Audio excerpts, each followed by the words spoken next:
Hello বন্ধুরা, তোমরা কেমন আছো? আশা করি খুব ভালো আছো। আমার শরীর আজকে ভালো নেই। সকাল থেকেই ঘরে বাইরে করে 4বার যাওয়া হয়ে গেছে।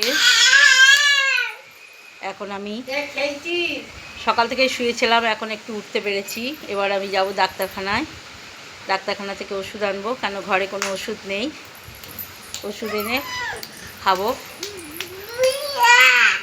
আর জানাই তোমরা সবাই ভালো থেকো, সুস্থ থেকো। ডাক্তারখানা থেকে ফিরে আসি, কি ডাক্তার বলে শুনি। কালকে একটু আসলে উল্টোপাল্টা খাওয়াও হয়ে গেছিলো আমার, তার জন্য অনেকটা এরকম হয়েছে। ডাক্তারখানা থেকে ফিরে এসে তোমাদের সঙ্গে সে কথা শেয়ার করব, ডাক্তারও কি বলল। আর সুগার প্রেশারের ওষুধটাও আনতে যেতে হবে, আমার শেষ হয়ে গেছে। তাই জন্য বন্ধুরা, এখন আমি ডাক্তারখানায় যাচ্ছি। তোমরা সঙ্গে থেকো, ভালো থেকো। রাখলাম বন্ধুরা।